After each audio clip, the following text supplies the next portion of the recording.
بەنای خوای گەورە و میهرەبان ئەو ڤیددیوێ تایبەت بە پایتەخت میدیا ئاسایی ئەمڕۆ کە ئێستا دەبین ئەو شەو لە مزگەوتی پێغەمبەر محەممەد صلی الله عليه وسلم و دوای چلویەک ڕۆژ شکر لە بۆ خوای گەورە کە توانین بە سەلامەتی بگەمە ئێرە و ئاسایی دوایمانەوە لێرە و دواتر لە ڕۆژی داهات و بەستنی ئەحرام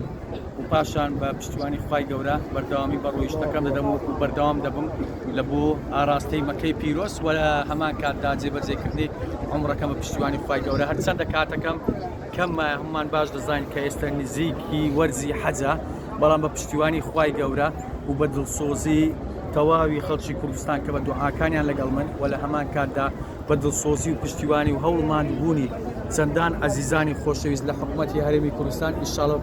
بە فەزلی خوای گەورە و بە بیستی خوای گەورە ئینشاڵڵا بە سەلامەتی دەگەمێ و لە بیرم نەکەن لە دوعای خێر و ئینشاڵڵا ئەمنیش لێرە لە دیدار و لە ماڵ و لە مزگەوتی پێغەمبەرمان و سەروەرمان محەممەد صلی الله عليه وسلم تەواوی کوردستان و تەواوی مسلمانان لە دوعای خێر بێبەش ناکەم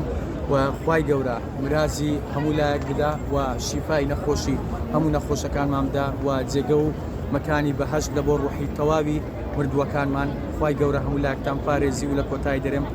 اللهم صل على محمد وعلى آل محمد.